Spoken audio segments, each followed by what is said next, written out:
My name is Kyle. I work with our gap year team here, like I said, in Cambridge, Mass, which is our North American headquarters here for EF, Education First. So I'll be walking through our session tonight. I think to give you a little overview on what we're going to cover, why don't we start there? I'll give you a quick background on myself, and then we can jump into all of it. So tonight, we'll give you a background on who we are as EF Education First. We'll also go through what a gap year is, what options exist, what options are out there, and how a gap might fit into a student's planning for after high school, during college. There actually can be a lot of ways to make that work. We'll cover what the gap planning process looks like. We'll talk about some options for specific programs.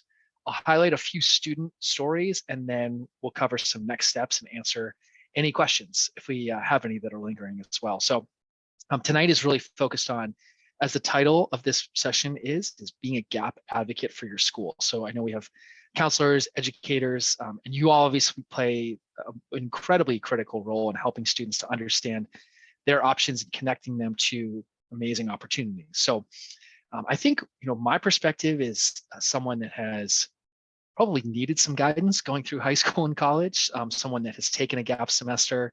And I've worked with middle and high school students for the past 10 plus years, about 4.5 of those with EF, and then with a youth program previously to that. So, I think a lot of my background is just being adjacent and working with students that are going through this process. And I know in my work with EF, we have a lot of schools that we partner with already, and we have a lot of teachers that we work with. And increasingly so, we have a lot of counselors that are reaching out to try to understand how to approach the gap year conversation at their school and with their students. And I think, so many counselors are set up to be incredibly knowledgeable about a lot of things. And sometimes the gap year topic can feel like it's a little bit burdensome and one more extra thing. And I think, we just want to help you to be able to be as useful, give you information that's as useful as possible for your students.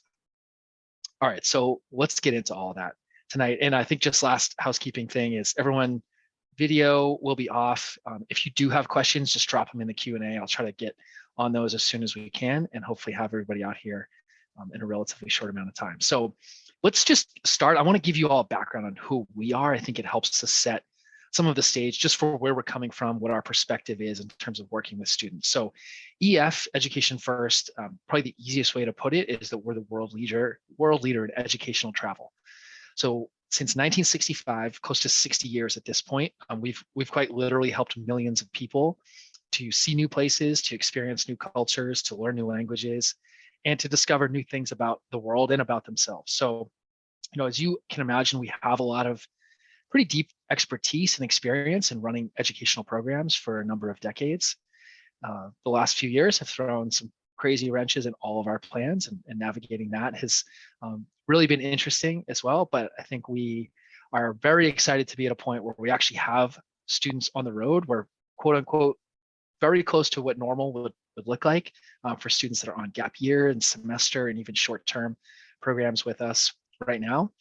And you may know us because we're actually an educational partner. So we work with thousands of high schools all over the US. So if you're familiar with EF Educational Tours, EF Explore America, maybe you even know friends that have traveled with EF Go Ahead Tours, that all falls under our umbrella that are just targeted for different groups and age groups and obviously outcomes and focuses as well. But we regularly work with a lot of faculty, administrators, universities as well. And I think we increasingly are connecting with more and more school counselors as well. So outside of our presence in the States, we think of ourselves as globally local. We have over 50,000 staff worldwide. We are in over 110 different countries with offices in schools. And I think the biggest thing there is it just helps us to stay connected with the programs that we're running and helps us to really be relevant with the offerings that we're giving to students. And it means that wherever we're traveling to, it's our people that are on the ground, that are running the programs, that are helping to coordinate everything start to finish, pre-departure to on the program support. And with this, I think it gives us a pretty unique perspective as well, where we can really see firsthand what the massive shifting landscape of education is in front of us. There's a few trends that I just want to point out. I don't think any of these will be surprising to you, but I do think it helps to just set the stage and acknowledge what is going on in higher ed. So the first is that we know the cost of college absolutely soared, right? Last 30 to 40 years, especially, how much the cost has increased while wages have lagged behind. I'm sure we all feel that in different ways too. And literally the main reason that we point this out is it just means that the stakes for students and families are just extremely high, right? And I would imagine you all face this in your own worlds and feel the pressure, the anxiety, the intensity around this decision of what do I do after high school? And increasingly for a lot of students, what do I do along my college journey? Because as many students, they do their best, and families do their best to make that decision. And maybe they start school, but I think unfortunately we see a lot of students that have some challenges along the way. The dropout rate, the transfer rate is quite high for students all across the country. And then the last piece is that we know how this ties into their mental health, and especially with COVID and with the pandemic has shown a spotlight on for students, knowing that the universities are facing major challenges here. And I think probably you all have seen your fair share of what mental health challenges have looked like in your own students. So all this does is I think it just sets the stage for families to be looking for an alternative option. And maybe that's what you've heard so far, is knowing that sure, college is a priority, but just wanting to feel ready, to feel prepared, to really feel like they're ready to maximize whatever that step is that comes next. I think, last piece, just from an EF standpoint, I mentioned we're a large organization globally. We hire literally thousands of new staff and senior staff every single year. So I think we are, like many global organizations, in a position where we're really thinking about what are the skills for the staff that we're looking to hire. And that, when we try to home in on some of those, they would be, looking for staff that are confident, constantly learning, globally minded, comfortable in the face of ambiguity and uncertainty. We know we've got plenty of that these days, and we don't have to tell you how rapidly changing and unpredictable the world is. So, when we start to think about how to help students, we want to be able to set them up to be able to really develop those skills in a hands-on and meaningful way. And I think that's really what a gap experience can offer, right? Is that when students are able to step outside of their comfort zone, step outside of their known world, and that increasingly more than ever, gap programs can be an opportunity to be able to learn in a really different and unique way. And that learning doesn't have to happen in the four walls of the classroom. I think that's really where gap programs, for a major takeaway tonight, become compelling and become interesting. Is this can be an opportunity to really, stretch your comfort zone, your understanding of yourself, work on personal development, and do it in a way that just wouldn't happen in a traditional academic environment or setting. For EF, I think we really rally around this as our focus, which is helping students to thrive in an ever-changing world. We want to help them to discover more about themselves, more about the world, more about themselves in the world. And, obviously I'm speaking about our program, but I think this is what you will find across GAP programs. So ours is unique in that, we're set up to be an international program, but I think, hopefully I can offer some perspective tonight as someone that's worked with many different gap year programs, and there's so many different unique opportunities, some small, some large, some domestic, some international. And I think it can really just mean that wherever students coming from, whatever their goals are, there are options that can match where they're at. So I'll hopefully try to paint some broad strokes as we go that just covers not just EF, but really the whole gap year world. All right, so before we go to our next, I just want to quickly acknowledge, September's probably a lot of emotions. It's generally, or maybe August, back to school, right? Back in front of students. Hopefully things are, like I mentioned before, feeling a little bit more normal, a little bit smoother, a little less chaotic. I know for us, September is super exciting. It's when our gap year and our fall gap semester programs kick off. So we just had those in the last 2 weekends back to back. We bring a ton of our students up here to Boston to be able to start off and to participate in our orientation. And, I just think that it's important for us to acknowledge that being able to connect with students and help them really tap into what their passions are, what they're excited about, and really connect with their goals. I think that's why you're here tonight, right? It doesn't take it takes a special person to be able to put themselves into a webinar like this to have more information and ammunition for their students. And I just want to acknowledge that I know all of you are doing amazing work in your own communities. I think that typically counselors that we connect with are really trying to be as forward thinking and innovative as possible for their communities. And at the end of the day, I think it really comes down to trying to support students, right? And support these students in front of us and support the students that are in front of you. So hopefully gap options can just be another vehicle that helps students to be able to take the step that matches where they're at. And I know for us, we're fortunate, a few of our alumni here that are on the left have gone on to be advocates for other gap students that we see on the right and helped us to lead orientation. And I think that, we've just seen that I think gap year is really becoming a more viable option for students all across the country. And, tonight we'll focus more on what an organized version of that looks like, as opposed to something that's a little less structured or ad hoc. Okay, so from our friends at the Gap Year Association partner organization, Gap Year is really about preparing yourself to make the most out of whatever that next step is, like I looked like. And for many of our students, that's going to be college or university. But hopefully it's also preparing for you for the rest of your life. And I think students who defer, take a gap year, actually oftentimes end up more successful than their peers. There's data that backs up higher grades, more satisfaction with later fulfillment in their jobs and careers as well. And, Gap Year Association, which is kind of the accrediting and standard setting organization for gap years, they, we're a member organization with them, and there's a lot of different structured gap year programs. So hopefully to give you a sense of what that can look like, structured programs, like I mentioned, can mean a lot of different things. The first thing that we typically would start with or point to is understanding what a student wants to get out of their experience.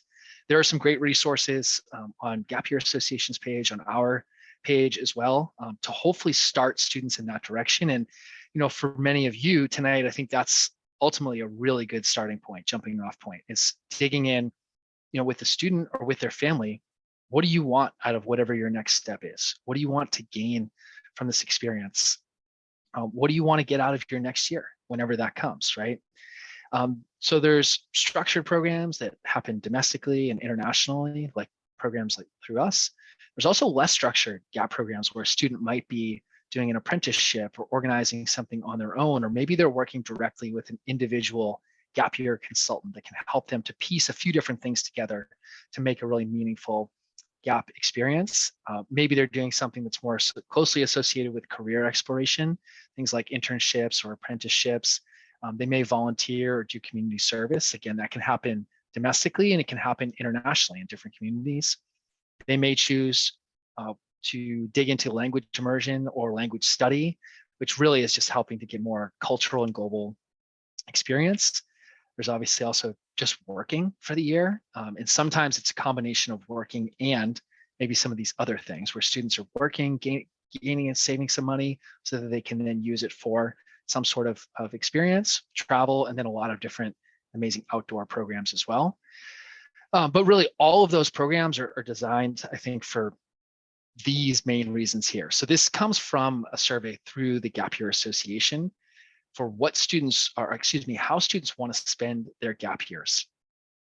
So, really dug in to ask what their significant influences were when they were deciding to take a gap year. And I think the common themes, the main themes, are that they want to gain life experience. They want to grow it personally. They want to have travel and cultural experiences, maybe take a break from a traditional academic track. And the main reason we highlight this is that there's not really one type of gap year student. And I think we've seen that in our program. I've seen that in a lot of other programs. They can come from a lot of different backgrounds, socioeconomic. They can come from a lot of different interests. They can be a lot of different types of students, from maybe that high performer that's feeling just a bit burnt out to a student that's maybe a little bit more in the middle and trying to find their footing or find their track.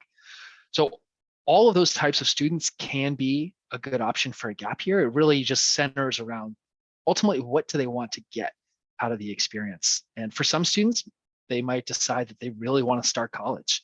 And for them, that's great. Take that step, right? But if it's a student that's maybe a little bit hesitant or feeling like they would like to do something and start college afterwards, I think that's really where gap year can fit in well. So um, from a planning perspective, the college application timeline, you're all obviously super familiar with this. So I'll just home in on these gray boxes along the way, which are really the main key points of gap year planning. I think the biggest thing that we see when we're connecting with students and families especially is that gap year planning can look very similar to college planning. And for a lot of families, there's the perception that, okay, do all of your gap year planning in the fall, the winter, the spring, or excuse me, all your college planning then. And then if you want to do a gap year, check that out, after you get into your schools in April, May, or June. From my experience, that can be really challenging for families. That can put them in a position where now they have less options, less time, and just more pressure to be able to figure out what that step looks like. So I think what we've seen to work really well is to consider gap options while you're going through the college planning process, that you can compare them so that you know what the options are. There are also a lot of different timelines that can be associated with it, and space and availability and all of those different components that go into it. So just broad strokes here would be the fall sets up really well to be able to dig in, work with a program, work with a gap consultant, and understand what options seem like they could be a good fit for you as a student, or for your students. By the winter, I think a lot of students are hopefully finalizing or being able to cement a little bit more clearly if they feel like a gap option could be a good fit for them, and maybe having less options, or maybe they've narrowed it down to what their option would look like, which sets them up to potentially, like a lot of students do with us, secure a space, have that locked up, and then be able to hear back from their schools by college decision day in the spring. And we know that there's a lot of different college decision timelines now. So some students may hear back actually a lot earlier than that. And for a program like ours where students are traveling internationally, there is a good bit of prep that goes into that. So we think having more time to make that mental shift, and then also practically to get a passport and to be able to think about packing and planning and budgeting and those components that go into it, can be really helpful as well.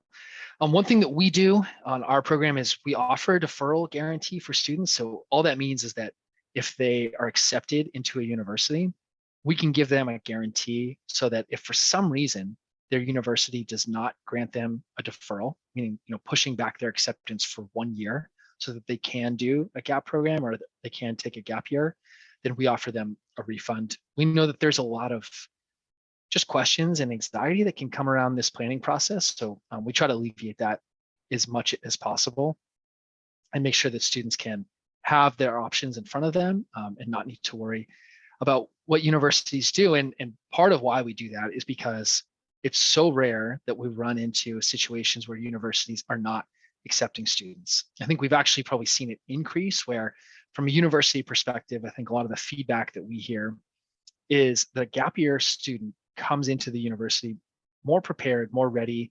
They've had some of that life experience that might come from a freshman year or from any sort of elevated experience that just challenges them to be away from home, to act a little bit more independently, and therefore is more likely to plug into the university community faster and not transfer and not drop out, and really stick with it, and hopefully also be more plugged into their grades. Like I mentioned, some of the data that's around just increased involvement on campus. I think just thinking about what the college support lens here is that during gap years, students are becoming more self-motivated, self-aware, creative. And I think we look at Harvard, who's been pretty vocal about supporting gap years for a long period of time. And they actually send a letter to all of their accepted students. The last sentence here that says, "We encourage admitted students to defer enrollment for 1 year to travel, pursue a special project or activity, work, or spend time in another meaningful way." And I think this has just been a ripple into a lot of higher ed, that ultimately gap programs can be viable. They can be something that's a positive step forward, and not what can be sometimes perceived as a step backwards. All right, so let's dig in. I'm gonna just touch on what some of our programs look like. The way that we are set up is that we have 3 different categories of programs. So the first is actually short-term programs. And what's unique about these is that we do run them throughout the year. So we have programs in the fall, the winter, the spring, but it's also our one category of program that we do run over the summer. So a lot of students, maybe they just have certain requirements that don't allow them to defer for a year. Maybe it's scholarship related, maybe it's sports related, maybe they're just excited to get to campus in the fall, but they want to have some sort of experience prior to that. A summer program is really designed to be able to fit that. So a month-long program that's centered around one major theme, and we do run that in a variety of different locations, which I'll touch on. Our second category, semester programs, 10 to 11 weeks in length, that is much more traditional to an academic semester. A fall start, which is in September, where we have our students on the road right now, and then also a spring semester starting in January. And then last category is our full gap year program, which is really set up like an academic year, where we have a fall semester, a winter break back at home, and then a spring semester to close everything out. Everything that we do is really based around this philosophy. So thinking about EF's experience and the programs that we've run for a long period of time, we have centered around wanting students to be able to have practical hands-on experience developing and living a growth mindset every day. What happens, I think travel is an amazing vehicle for that just forces students to be able to adjust, adapt, meet new people, be thrown into new situations, social situations, new environments, and live that growth mindset every day. 2 is digging into global perspectives and helping students to understand how big the world really is, and understand how people think and talk and communicate and live in different parts of the world. 3rd is personal development. So having accountability and responsibility to be able to get up and manage your day and stay organized, and really getting the most out of your time in front of you. And our thought here is if students can do all of those 3, then they're set up to be able to come back home and turn that into action and impact in their own communities, at home, hopefully with friends, and hopefully as they transition into their careers from there.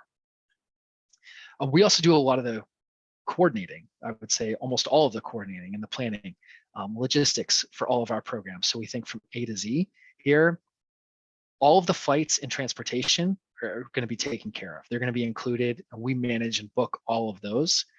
We also take care of accommodations, activities and excursions, a portion of meals, emergency support.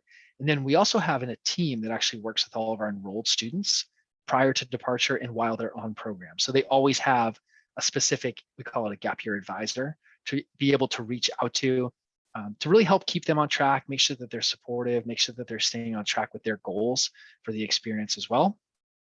And then our on-program support system is tiered in a few different layers. So all of our students, they always travel with a group. Everything that we do is cohort-based. So students are never alone. And I think that's one of our biggest questions that we hear from students right away is, how do I connect? How do I meet people? Who am I going to be with?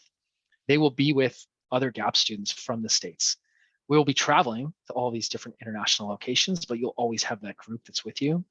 You'll also have our program staff, which we call tour directors, local guides, and student life coordinators that are on program with the group. And that can look a few different ways depending on what students are specifically doing for their program focus, but they're always going to be there and present. And then it's those gap year program advisors as well.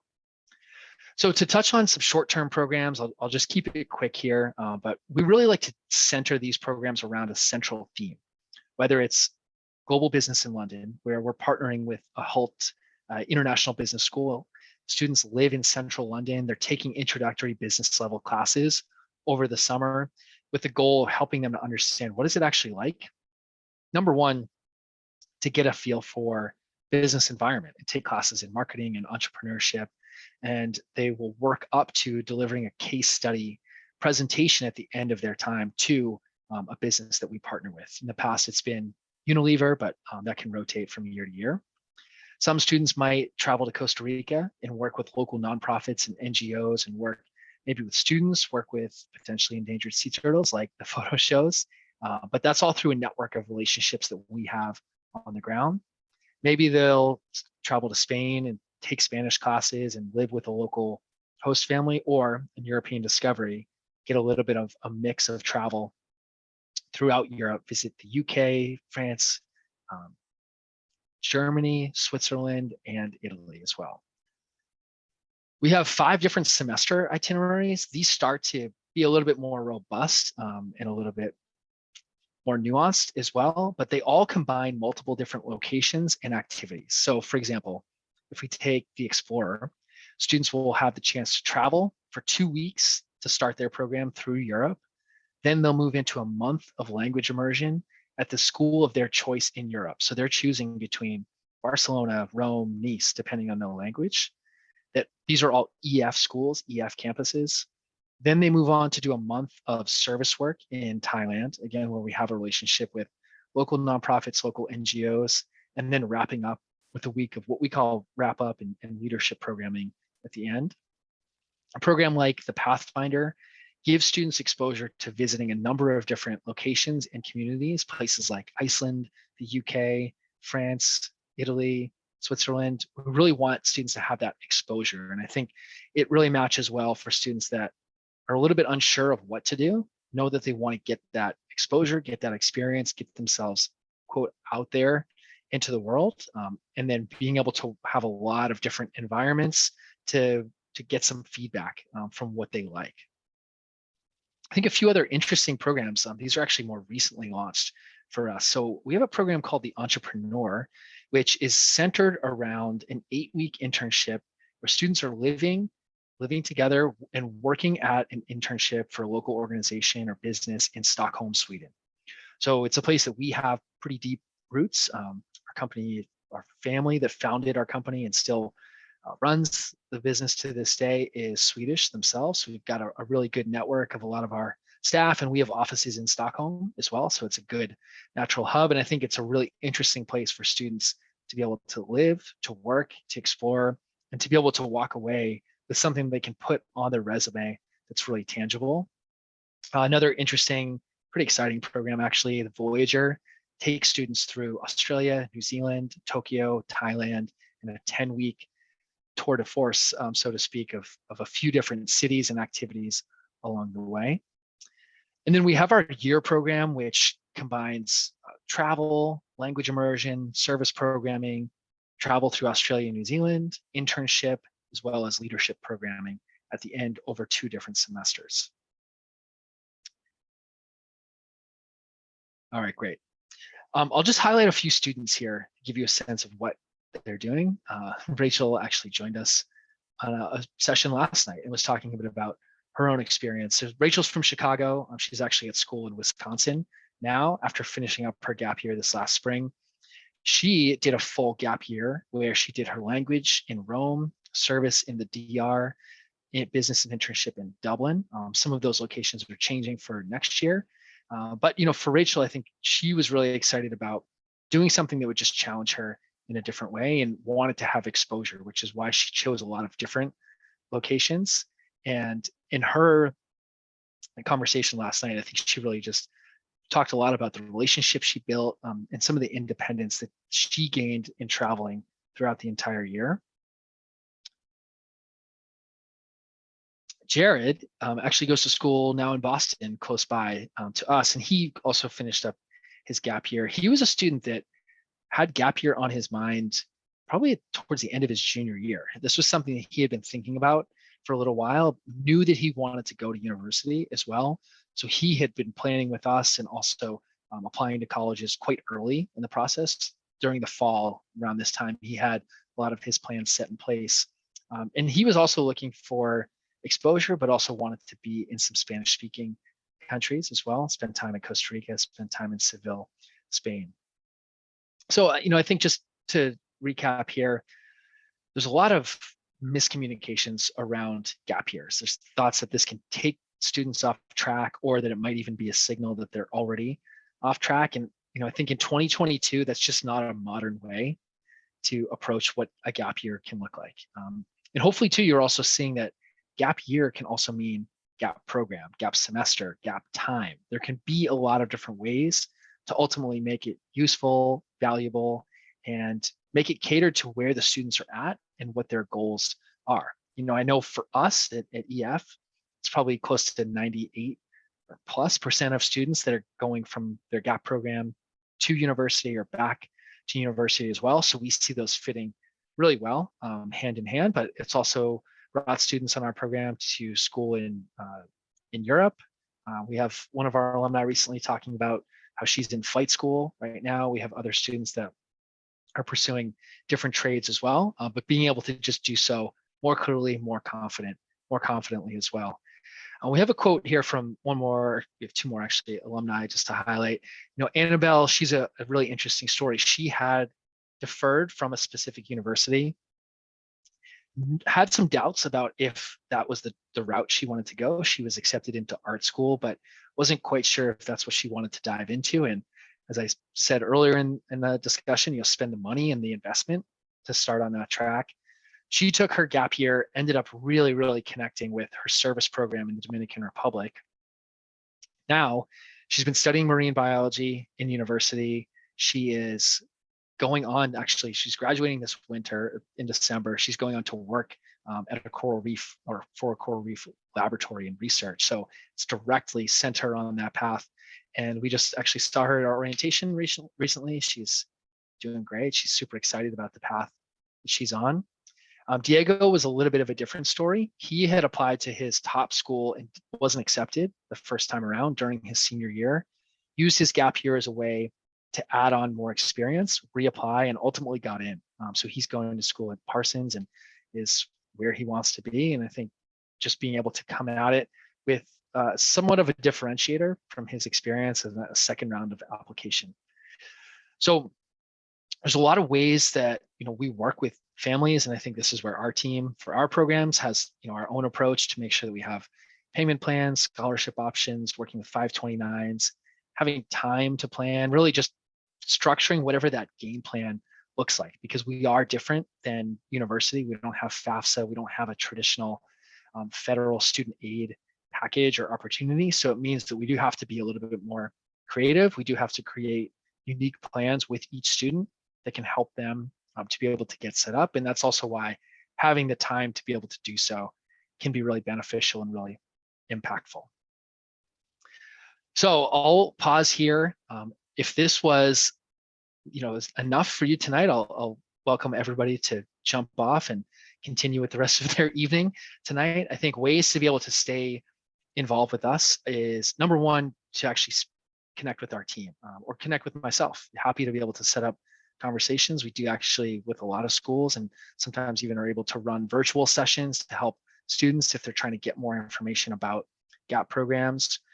We run weekly info sessions every Thursday that dive a little bit deeper into our programs specifically. And then we also have digital brochures on our website. We have physical brochures that we can mail either to your house or to your school, whatever would be most beneficial. And if there's any other questions too, I think it's a good time to be able to drop those into the Q&A right now, and I'll be able to answer some of those too. So good question we had here about how do scholarships work or what can be transferred. So we offer our own scholarships to students that are enrolled with us and then apply for our scholarships. Outside of that, we've actually worked with a lot of external scholarships. So I think there's two categories there. There's external scholarships where students are applying to. I mean, I've really seen a super wide range of what that can look like. Sometimes it's through local organizations like Rotary. Sometimes it's through big national organizations that are offering either educational-based or travel-based scholarships. We've even had a student that had a scholarship from Taco Bell, believe it or not. But I think students are pretty creative and scrappy on where to find and apply for different opportunities. And then we've seen universities that actually have gap-specific scholarships. So usually that means a student that is coming off of a gap program becomes eligible for a specific gap scholarship with universities that are offering that, places like UNC, and there's actually a number listed on Gap Year Association website, and I think more and more that are seeing that as a viable option too.